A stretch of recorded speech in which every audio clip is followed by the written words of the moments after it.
2006 সালের 26শে মে এই দিন এক ব্যক্তি তার অফিস থেকে কাজ শেষ করে বাড়ি ফেরে। এবার বাড়ি ফিরে সে তার ওয়াইফকে কন্টিনিউয়াস ডেকেই যাচ্ছে 10 মিনিট ধরে। কখনো কলিং বেল ধরে টিপছে, কখনো বাড়ির পিছনের দিকে যাওয়ার চেষ্টা করছে, কিন্তু কোনোভাবেই তার ওয়াইফ দরজা খুলছে না। তার মনের মধ্যে কোথাও যেন একটা ভয় বসে গেছে, কি হলো। সেই মুহূর্তে ভাবে যে না, ঘরে যে করে হোক ঢুকতে হবে, দেরি করা চলবে না। ওর কি কোনো শরীর খারাপ হলো? ও কি কোনো প্রবলেমে আছে? দুশ্চিন্তা তাকে ঘিরে ধরেছে। এবার সে প্ল্যান করে যে তার যে বাড়ির পাঁচিল আছে সেই পাঁচিলের উপর উঠে তার যে ঘরের দরজাটা আছে সেই দরজার একদম সাইডে একটা জালি থাকে, সেই জালিটায় একটা চাবি রাখা থাকে। সেটার মাধ্যমে সে একটা চাবি পেতে পারবে, যার মাধ্যমে সে দরজাটা খুলতে পারবে। অনেক কষ্ট করে সে ওই পাঁচিলের উপর উঠে দরজার ফাঁক থেকে কোনোভাবে একটু হাতটা ঢুকিয়ে একটা চাবি পায়। মানে দুটো দরজা আছে, প্রথম দরজা দ্বিতীয় দরজা। এটা হচ্ছে প্রথম দরজার চাবি। সেই দরজাটা যখন সে খোলে তখন পরের যে দরজাটা ছিল সেটা অটোমেটিক্যালি খোলা ছিল, এবং সেটা খোলা মাত্রই সে দেখে যে তার ওয়াইফ মাটিতে পড়ে আছে, চারিদিকে রক্ত ছড়িয়ে ছিটিয়ে আছে, তার উপর অনেকবার ছুরি মারা হয়েছে, সেরকমই কিছু তার মনে হচ্ছে। এবং এটা দেখা মাত্রই সে বাইরে এসে চিৎকার চেঁচামেচি করতে থাকে। পাড়া প্রতিবেশী জড়ো হয়। পাড়া প্রতিবেশীর মধ্যে কেউ একজন পুলিশকে ফোন করে। পুলিশ আসে। পুলিশ তদন্ত শুরুতে প্রথমে এই বডিটাকে নিয়ে গিয়ে সেটা ময়নাতদন্ত করার জন্য দিয়ে দেয়। এইবার এই যে ঘটনা, সেই ঘটনাটা কোথাকার? এই ঘটনা হচ্ছে কেরালার একটা ছোট্ট শহর পুল্লাটে। সেই পুল্লাটের পুলিশ এই কেসের ইনভেস্টিগেশন করবে। আজকের ঘটনা যাকে নিয়ে, সেই ব্যক্তিকে, তার নাম হচ্ছে জনার্দন নায়ার। এই জনার্দন নায়ার এই শহরেই জন্ম হয়েছে, এই শহরেই বেড়ে উঠেছে। সে একটা পোস্ট অফিসে চাকরি করে। পোস্ট অফিস থেকে যখন সে কাজ করে বাড়ি ফিরছিল তখনই এরকম সমস্ত সিচুয়েশন হয়। এই জনার্দন নায়ারের বয়স নিয়ার অ্যাবাউট 58 হয়ে গেছে। রিটায়ারমেন্ট হয়ে যাবে আর 2 বছর পরেই। তার ওয়াইফ, যার ডেড বডি আজকে পাওয়া গেছে, তার নাম হচ্ছে রিমা দেবী। এই রিমা দেবী ওখানকার যে পাড়া প্রতিবেশী ছিল তাদের মধ্যে বেশ পরিচিত ছিল, এবং সবাই জানতো যে এই রিমা দেবী হচ্ছে একজন মিষ্টভাষী মহিলা। তো যাই হোক, এদের কোনো সন্তান ছিল না, এরা নিঃসন্তান দম্পতি ছিল, ওখানে একসাথে দীর্ঘদিন ধরে থাকছিল। এরপর পুলিশ ময়নাতদন্তের রিপোর্ট দেখে। ময়নাতদন্তে দেখা যায় প্রথমে এই রিমা দেবীকে গলা টিপে হত্যা করা হয়। তখনই সে মারা গেছিল, কিন্তু যে হত্যা করেছে সে এটা কনফার্ম করার জন্য যে রিমা দেবীর মৃত্যু হয়ে গেছে, সে এই কারণে কিচেন থেকে একটা ছুরি এনে তাকে বেশ কয়েকবার আঘাত করে। এই সমস্ত কিছু ঘটনাতে পুলিশ তদন্ত তো করছে, কিন্তু তদন্ত যতই করুক না কেন দিনের পর দিন বেরোতে থাকে। প্রায় 1-1.5 মাস হয়ে গেছে। এইবার গ্রামবাসীরা বেশ ক্ষেপে গেছে। তারা পুলিশ স্টেশনে যায়। গ্রামের যে পঞ্চায়েত মেম্বার আছে, যারা গণ্যমান্য ব্যক্তি আছে, পলিটিক্যাল পার্টির মেম্বাররা আছে, তারা সবাই পুলিশ স্টেশনে যায়। গিয়ে পুলিশ অফিসারকে রীতিমতন জেরা করে বলে যে কেসটা সলভ হচ্ছে না কেন। জনার্দন নায়ার একজন রেপুটেটেড মানুষ, একটা সরকারি চাকরি করে, শিক্ষিত মানুষ। তার ওয়াইফের এরকম একটা মর্মান্তিক হত্যা হলো, তো এটার সলভ কবে হবে? পুলিশ বলছে যে আমরা যত সম্ভব চেষ্টা করছি, যত সম্ভব তাড়াতাড়ি করার চেষ্টা করছি। পুলিশ এবার তদন্তের প্রথমেই টার্গেট করে যে ওই সব এরিয়াতে বাইরে থেকে আসা কারা আছে, যারা ওখানে কাজ করে। পুলিশ দেখে যে ওই যে শহর আছে, ইভেন কেরালাতেও প্রচুর মানুষ আছে যারা ওয়েস্ট বেঙ্গল থেকে, বিহার থেকে, উত্তরপ্রদেশ থেকে কাজ করতে যায়। তো এই রকম একাধিক ওয়ার্কারকে পুলিশ ডেকে আনে, তাদের উপর তদন্ত করে, কিন্তু কোনোভাবে কোনো লিঙ্ক স্টাবলিশ করতে পারে। এরপর হঠাৎই পুলিশ ওই প্রতিবেশীদের মধ্যে আবার তদন্ত শুরু করে। মার্ডারটা হয়ে গেছে প্রায় কিন্তু 2 থেকে 2.5 মাস হয়ে গেছে। এইবার হঠাৎই এক প্রতিবেশী মহিলা পুলিশের ইনভেস্টিগেশনে এটা বলে যে সেই দিন বিকেলবেলা যখন এই রিমা দেবীর পুরো ব্যাপারটা হয়েছিল তখন ওই এরিয়াতে একটা মাইগ্রেন্ট ওয়ার্কারকে সে দেখেছিল, যাকে সে কম বেশি চেনে। সে এই এরিয়াতে মাঝে মাঝেই ঘোরাঘুরি করে। তার নাম কি? তার নাম হচ্ছে মুঠু। এই মুঠু কোথায় বাড়ি? এই মুঠুর বাড়ি হচ্ছে অ্যাকচুয়াল তামিলনাড়ুতে, কিন্তু তার আরেকটা লিঙ্কেজও আছে উত্তরপ্রদেশের কানপুরের সাথে। পুলিশ এই ঘটনাটা শোনার পর আরও 5টা প্রতিবেশীর কাছ থেকে খোঁজখবর নেওয়ার পর যখন তারা বুঝতে পারে এই মুঠু যে কনস্ট্রাকশনে কাজ করে, সে একাধিকবার এই এরিয়াতে সেম ডেতে সেম টাইমে দেখা গেছে, তখন পুলিশের পুরো ফোকাসটাই চলে যায় এই মুঠুর উপরে। এবার মুঠুকে খোঁজার জন্য পুলিশ রীতিমতন ম্যানহান্ট করতে থাকে। ম্যানহান্ট করতে করতে তারা কেরালার প্রত্যেকটা গ্রামে যায় যে কোথায় এই মুঠু লুকিয়ে আছে। কেরালা পুলিশের একটা টিম সোজা চলে যায় কানপুর। সেখানে গিয়েও পুরো কানপুর তারা চষে ফেলে। এরপর তারা তামিলনাড়ু যায়। তামিলনাড়ুতেও প্রত্যেকটা গ্রাম তারা চষে বেড়ায়, কিন্তু তামিলনাড়ুতে একটা ক্র্যাকডাউন হয়। সেই ক্র্যাকডাউনে একটা মহিলার খোঁজ পাওয়া যায়, যে মহিলার বয়স নিয়ার অ্যাবাউট 47 কি 48। এদিকে মুঠুর বয়স কিন্তু মাত্র 28 বছর। তখন তারা জানতে পারে ইনভেস্টিগেশন করে এই মুঠুর সাথে ওই 47-48 বছর বয়সী যে মহিলা ছিল তার একটা রিলেশন ছিল, এবং যেদিন এই ক্রাইমটা হয়েছে সেই দিন থেকেই মুঠু গায়েব হয়েছে, এবং তার সাথে সাথে ওই মহিলাও গায়েব হয়ে গেছে। এবার পুলিশ পুরোপুরি ভেবে নেয় যে এই যে টোটাল জিনিসটা হয়েছে এটা মুঠু দ্বারাই হয়েছে, না হলে সেই দিনে সেই প্লেসে সেম জায়গায় কি করে সে থাকে। এবং যখন এই রিমা দেবীর হত্যাকাণ্ডটা হয় তারপর সে কেন পালিয়ে যায়, সে কেন নিরুদ্দেশ হয়ে গেছে? সে যদি সৎই হতো সে পুলিশ স্টেশনে আসতো, সে বলতো আমি কিছু করিনি, আমরা তদন্ত করতাম। সে যদি কিছু না করে থাকতো আমরা ছেড়ে দিতাম। এবং এই সমস্ত কিছুর মাঝেই পুলিশ একটা জিনিসের জন্য ওয়েট করে আছে, যে মুঠু কবে ধরা পড়বে। এবং ও যেদিন ধরা পড়বে সেদিন পুলিশের অনেকগুলো কাজ আছে। এই যে রিমা দেবী যখন মারা গেছিল, তাকে যে মেরেছিল তার সাথে সে একটা ফাইট দিয়েছিল। এই রিমা দেবী মরতে চায়নি, সে নিজের প্রাণ বাঁচানোর জন্য ফাইট দিয়েছিল। এবং সেই ফাইটের সময় যে ব্যক্তি তাকে মেরেছিল তার মাথা থেকে প্রায় 40টা মতন চুল তার হাতে চলে এসেছিল। তার মানে রিমা দেবীকে যখন হয়তো গলা টেপা হচ্ছিল তখন রিমা দেবী সেই ব্যক্তির, মোস্ট প্রবাবলি পুলিশ এখানে ভাবছে মুঠুর মাথার চুলটা ধরেছিল, এবং সেই সময় 40টা চুল তার হাতে চলে এসেছিল। এবং পুলিশ ওয়েট করে আছে যে এই মুঠু যেদিন আসবে, যেদিন ধরা পড়বে, সেদিনই ডিএনএ টেস্ট করব। ডিএনএ টেস্ট করলে যেই মুঠুর চুলের সাথে এই চুলগুলো মিলে যাবে, অমনি আমরা বুঝতেই পারবো যে মুঠু এই ক্রাইমটা করেছে। এইদিকে 6-7 মাস হয়ে গেছে, কোনোভাবে কোনো কেউ ধরা পড়েনি, মুঠুর কোনো পাত্তাই নেই। এইদিকে জনার্দন নায়ার একাধিকবার থানায় গেছে, একাধিকবার এখান সেখান ঘুরছে। সে পুলিশকে যত রকমভাবে পারা যায় তত রকমভাবে উত্তক্ত করছে যে আপনারা কেন এখনো আমার ওয়াইফের কিলারকে ধরতে পারছেন না। পুলিশ রীতিমতন বিরক্ত হয়ে গেছে। এমতো অবস্থায় জনার্দন নায়ারও তার ওয়াইফকে খুব ভালোবাসত, এবং সেটা পাড়া প্রতিবেশীও কম বেশি জানত। সে সোজা চলে যায় ওইখানকার যে সিনিয়র পুলিশ অফিসাররা আছে, যারা আইপিএস লেভেলের পুলিশ অফিসার, তাদের কাছে চলে যায়। গিয়ে বলে যে দেখুন, এই যে পুল্লাট গ্রামের যে পুলিশ থানা আছে তারা এই কেসটাকে সিরিয়াসলি নিচ্ছে না, তো দয়া করে আপনারা এবার ইনভেস্টিগেশন করুন। এবার অনেকবার তাদের কাছে যাওয়ার পর সত্যি সত্যি সেই জেলার যে সিনিয়র পুলিশ অফিসাররা আছে তারা এই ক্রাইমটা ইনভেস্টিগেট করতে থাকে। এটা 2006 সালের কথা বলছি, কিন্তু তারাও না খুব বেশি কিছু করতে পারেন। এরপর সোজা এই যে জনার্দন নায়ার আছে, তিনি কোনো অবস্থা কিছু না দেখতে পেরে, কোনো কিছু না বুঝতে পেরে সোজা চলে যায় হাইকোর্টে। এবার হাইকোর্টকে গিয়ে যখন পুরো ঘটনাটা বলা হয় তখন হাইকোর্ট পুলিশকে রীতিমতন ভর্ৎসনা করে, তাদেরকে মানে অকম্মা বলে দাগিয়ে দেয় যে তোমরা একটা মার্ডার কেস সলভ করতে পারছো না। একটা হাজব্যান্ড সে একটা টেরিবল সিচুয়েশনের মধ্যে আছে।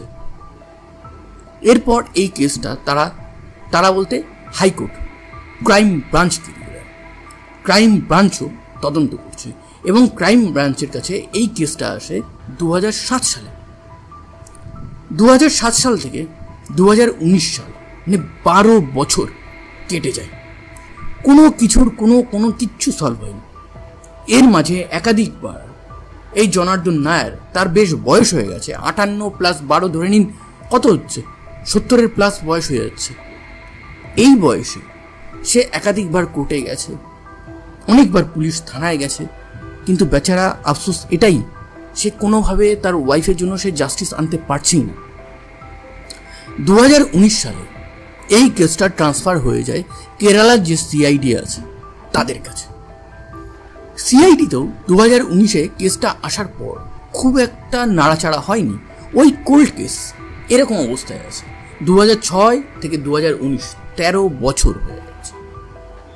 এইবার আসছে 2023-এর জুলাই মাস। সেই সময় ওই সিআইডিতে এক নতুন অফিসার নিযুক্ত হয়। সে ওই পুরনো যেসব কেস যেগুলো সলভ হয়নি সেগুলো উল্টে পাল্টে দেখছে। দেখতে দেখতে এই যে রিমা দেবীর কেসটা আছে এবং জনার্দন নায়ার, তার যে হাজবেন্ড আছে, সে যে এতবার তার ওয়াইফের কেসটা সলভ করার ট্রাই করেছে, সেটা দেখে তার মনে কোথাও একটা ইমোশন জাগে যে এরকম কেন হলো, কেন রিমা দেবী জাস্টিস পাবে না। তো যাই হোক, সে তার যে আন্ডারে পুলিশ অফিসার আছে তাদেরকে ডেকে বলে এই কেসটা আমাদেরকে সলভ করতেই হবে, এনিহাউ করতেই হবে, তোমরা লেগে পড়ো।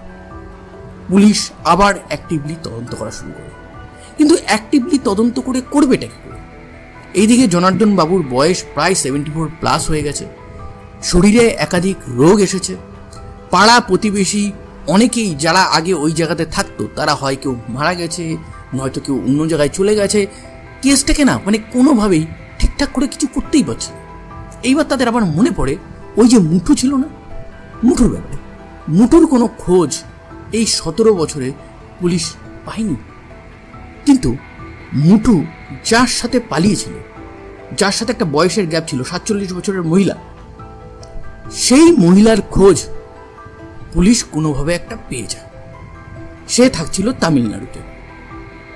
ভালো কথা, সে তামিলনাড়ুতে যখন যায় পুলিশ অফিসার, তখন সেখানে গিয়ে আর একটা রহস্যের উদ্ঘাটন হয়, যেটা পুলিশ এতদিনে আইডিয়াই করতে পারে। সেটা কি?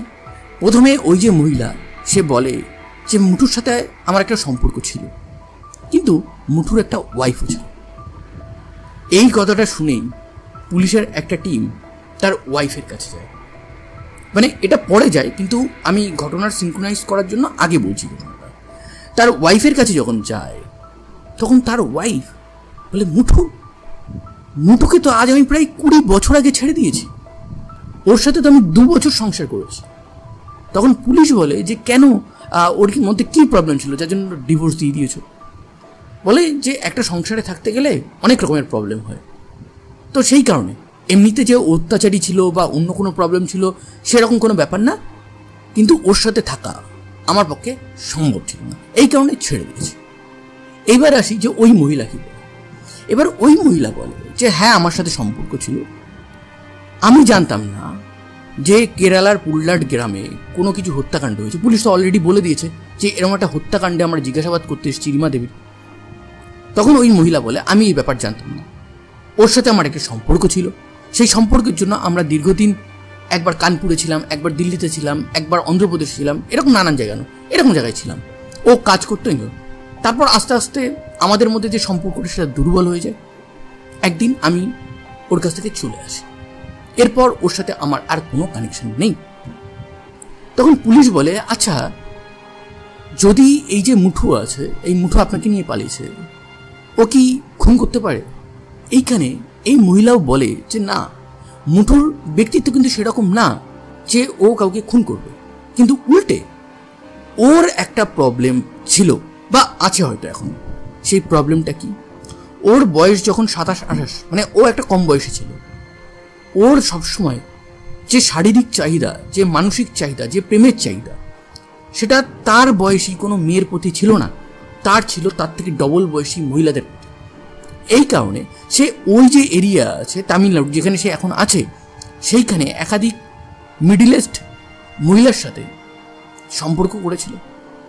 এরপর পুলিশ এই তথ্যটা নিয়ে যখন কেরালার ওই পুল্লাট শহরে আসে, তখন এই ব্যাপারে যখন তদন্ত করে, তখন দেখে হ্যাঁ এই কথাটা সত্যি। তার কারণ মুঠুর ওই শহরেও একাধিক মহিলার সাথে, মানে যারা মিডিল এজড মহিলা, তাদের সাথে শারীরিক সম্পর্ক রাখত। এবং পুলিশ এটা বুঝতে পারে কিছুটা হলেও যে মোস্ট প্রবাবলি মুঠু এখান থেকে পালিয়েছিল এই কারণে, যেহেতু রিমা দেবীর বাড়ির আশেপাশে তাকে দেখা গেছিল এবং রিমা দেবীর সাথে সে একাধিকবার কথা বলারও চেষ্টা করেছিল এবং হয়তো সে সম্পর্ক তৈরি করার চেষ্টাও করেছিল। সম্পর্ক করেছি কিনা তার তো কোনো প্রমাণ নেই, তাই এই কথাটা পুলিশ কনফার্ম হয়ে বলেনি এবং আমিও বলবো না, কিন্তু সে একটা চেষ্টা করেছিল, এটা পুলিশ সামহাউ কনফার্মড। এইবার পুলিশের সেই অফিসার যার নাম হচ্ছে সুনীল, যে নতুন করে এই পেজটা ওপেন করে ভাবছে যে এই কেসটাকে আমার সলভ করতে হবে, তার নাম হচ্ছে সুনীল।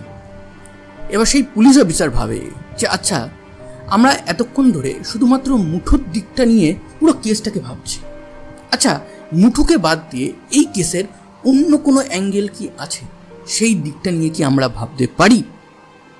তখন পুলিশ ভাবে যে চলুন করা যাক। এইবার পুলিশ সমস্ত কিছু রিইনভেস্টিগেট করতে গিয়ে একটা জিনিস দেখে যে ক্রাইম সিনের যে ছবিগুলো তোলে না, সেইখানে এই পুলিশ অফিসার একটা জিনিস দেখে যে দরজা বা যে পাঁচিলে এই জনার্দন বাবু উঠে, যে দরজার ভিতর থেকে এরকমভাবে হাতটা ঢুকিয়ে চাবিটা ভার করে প্রথম যে প্রাইমারি দরজা আছে সেটা খোলে, সেই জিনিসটা পুলিশ ভাবে জনার্দন বাবুকে দিয়ে আমরা আবার করাবো। এটা পুলিশের একটা কি বলবো সাবকনসিয়াস মাইন্ডে হয় যে সমস্ত ঘটনাটাকে একবার আমরা নতুন করে ডেমনস্ট্রেট করি, এরকম পুলিশ কিন্তু করে। তো এই ক্ষেত্রেও সেই জিনিসটা করে। এইবার পুলিশ এসব করবে বলে ওখানে যায়, গিয়ে দেখে পুরো যে ক্রাইম সিন ছিল সেখানে দরজা, সেখানে যে সমস্ত কিছু চেঞ্জ হয়ে গেছে, বাড়িটা নতুন করে তৈরি হয়েছে। এবার পুলিশ ভাবে তাহলে তো আমরা আর রিকনস্ট্রাক্ট কেসটাকে করতে পারবো না। তখন পুলিশ স্পেশাল কারিগরকে ডেকে ওই যে ক্রাইম সিনের ছবিগুলো তোলা ছিল দেখে বলে যে এই সেম হাইটের, সেম যতটা চওড়া আছে, যতটা লম্বা আছে, যা যেরকম আছে এক্স্যাক্টলি একটা রেপ্লিকা বানাও। 20 দিন পর সেম রেপ্লিকা তৈরি হয়ে যায়। এরপর জনার্দন বাবুকে ডাকা হয়। জনার্দন বাবুকে বলা হয় যে আচ্ছা, আপনার যে ওয়াইফের কেসটা সেটা সমাধান করার জন্য আমরা মাঝে মাঝেই অনেক কিছু করে থাকি, তো এটা একটা রুটিন চেক আপ, যে যদি ভাবে কোনোভাবে কেসটা সলভ হতে পারে আপনি একটা জিনিস করবেন, এটা আপনার সেই পুরনো বাড়ির যে দরজা সেই রকমভাবে আমরা বানিয়েছি, আপনি না ওই যে জালির মধ্যে থেকে হাতটা ঢুকিয়ে দিয়ে যে চাবিটা বার করেছেন ওই জিনিসটা একবার করুন। এই যে দরজাটা আছে না, এটা কিন্তু সেম একদম হাই ডিটেল, যতটা দূরত্বে যা ছিল একদম পাই টু পাই মেজার করা। জনার্দন বাবু সেরকম একটা উঁচু জায়গায় উঠে সেই হাতটা ওই জালির মধ্যে দেওয়ার চেষ্টা করছে, কিন্তু কোনোভাবেই সে ওই জালিতে হাতটা নিয়ে যেতেই পারছে না। জালি আর তার হাতের মধ্যে প্রায় নিয়ার অ্যাবাউট এতটা, মানে 7 থেকে 8 ইঞ্চির একটা ডিফারেন্স আছে। এবার পুলিশ তাকে নামায়, ওখান থেকে নামিয়ে বলে যে ঠিক আছে, এটা একটা রুটিন ইনভেস্টিগেশন ছিল, আমাদেরও তো কোল্ড কেসে একটা রিপোর্ট দিতে হয়, তো আমরা জাস্ট রিপোর্টটা চেক আপ করছি, এটা আর কিছুই না, আপনি চলে যান। এবার পুলিশ নিজেদের মধ্যে একটা দ্বন্দ্বে ফেসে, আচ্ছা জনার্দন বাবুর হয়তো বয়স হয়ে গেছে, এই কারণে সে হয়তো হাতটা পুরো পৌঁছাতে পারে। তারা যতগুলো ফরেন্সিক এক্সপার্ট আছে তাদের কাছে গিয়ে জিজ্ঞাসা করে এইরকম কোনো ডিফারেন্স কি আসতে পারে যে হাতটা পৌঁছাতে পারছে না। তখন ফরেন্সিক এক্সপার্টরা বলে যে না, তার হাইট তো সেমই আছে, তার হয়তো শরীরে কিছু নিয়ে এসছে, যে জিনিসটা আজ থেকে 15 বছর আগে হয়তো পুরোপুরি হাত পেয়ে যেত, সেটার মধ্যে হয়তো এতটা ডিফারেন্স থাকতে পারে, কিন্তু এতটা ডিফারেন্স না, এটা সম্ভব না। এবার পুলিশ ফরেন্সিক এক্সপার্টদের সমস্ত কিছু শুনে তারা ভাবে যে চলো, আমরা মুঠুর জন্য ওয়েট করছিলাম যে ডিএনএর যে চুলগুলো আছে, যে চুলগুলো রিমা দেবীর হাতে পাওয়া গেছিলো, সেগুলো মুঠুর সাথে ম্যাচ করবে, কিন্তু এইবার আমরা মুঠুকে তো পাচ্ছি না, তাহলে ওই হাতের চুলগুলো যেগুলো আমরা পেয়েছিলাম তার সাথে এই যে জনার্দন নায়ার আছে তার ডিএনএর একটা টেস্টিং করা যায়, দেখা যাক ম্যাচ করে কি করে না। তারা এটা ডিএনএ টেস্টিংয়ের জন্য পাঠিয়ে দেয়। জনার্দন নায়ার কিন্তু কিচ্ছু জানে না যে তার ডিএনএ নেওয়া হয়েছে। এবার পুলিশ কি করে নিয়েছে? পুলিশ তাকে জল খেতে দিয়েছিল যখন ওই এক্সপেরিমেন্টটা করছিল। সেই সময় জলের গ্লাস থেকে তার ডিএনএটা নেওয়া হয়। 2 মাস পর এই রিপোর্টটা আসে এবং রিপোর্টটা হুবহু মিলে যায় জনার্দন নায়ারের সাথে। তার মানে কি, যে ব্যক্তি তার ওয়াইফের জন্য জাস্টিস চাইছিল, যে ব্যক্তি বারবার থানার সামনে ধর্ণা দিচ্ছিল, যে ব্যক্তি একাধিক পুলিশ অফিসার, একাধিক মন্ত্রীর কাছে যায় তার ওয়াইফের জাস্টিসের জন্য, যে কোর্টে পর্যন্ত যায়, সেই ব্যক্তি নিজের ওয়াইফকে মেরে লাস্ট 17 বছর ধরে জাস্ট ক্লিয়ার কাট নাটক করছে। এরপর এই জনার্দন নায়ারকে পুলিশ থানাতে ডাকে, তাকে পুরো ব্যাপারটা বলে এবং জনার্দন নায়ার খুব একটা হেনাতেনা করেনি। সে স্বীকার করে নেয় যে হ্যাঁ, আমি আমার ওয়াইফকে মেরেছি। এরপর পুলিশ জিজ্ঞাসা করে যে কেন আপনি আপনার ওয়াইফকে মেরেছেন? আপনার ওয়াইফেরও তো একটা কম বেশি প্রায় 50-র কাছাকাছি বয়স হয়েছে। তখন সে বলে যে আমি যখন বাড়ি থাকতাম না তখন আমি শুনেছিলাম যে আমার বাড়িতে কিছু পুরুষ মানুষ আছে এবং আমি ভেবেছিলাম যে আমার ওয়াইফ একাধিক ছেলের সাথে, কম বয়সী ছেলের সাথে সম্পর্ক রাখছে। এই সন্দেহের বশেই ওয়াইফের সাথে আর্গুমেন্ট হয় এবং আর্গুমেন্টের ফলে আমি এই কর্মকাণ্ডটা ঘটাই। এই কর্মকাণ্ডটা ঘটিয়ে আমি দরজাটাকে বন্ধ করে অর্ধেক খোলা রাখি, ভিতরের দরজা, এবং বাইরেরটা পুরো বন্ধ করে চাবিটাকে এমন জায়গায় রাখি যাতে আমি ঠিকঠাক করে পেয়ে যাই। আমি ওখান থেকে বেরিয়ে যাই, বেরিয়ে গিয়ে খানিকক্ষণ পর আবার আসি। এবং সেই মুহূর্তে যখন আপনারা ইনভেস্টিগেশন করছিলেন তখন কি হয় যে এমন একটা সাক্ষী আপনারা পেয়ে যান যে ওই মহিলা, সে বলে যে মুঠুকে এখানে দেখেছিল এবং মুঠুর চরিত্রের ব্যাপারে কম বেশি সবাই জানতো। কারণে আমি পুরোপুরি জানতাম যে আপনারা এই কেসটা পুরোপুরি মুঠুর উপর ডিপেন্ড করে দেবেন। কিন্তু আমি একটা জিনিস জানতাম যে আমি একদিন না একদিন ধরা পড়বই, কিন্তু আমি এটা কখনো আইডিয়া করতে পারিনি যে আপনারা 17 বছর লাগিয়ে দেবেন আমাকে ধরতে। এরপর তাকে কোর্টে তোলা হয়, কিন্তু কোর্টে তুলেও বা কী হবে? আমি বলছি এই কেসটার ইন ফিউচার কী হবে? ওনাকে কয়েক বছর জেলে পাঠানো হবে 1-2 বছর পর।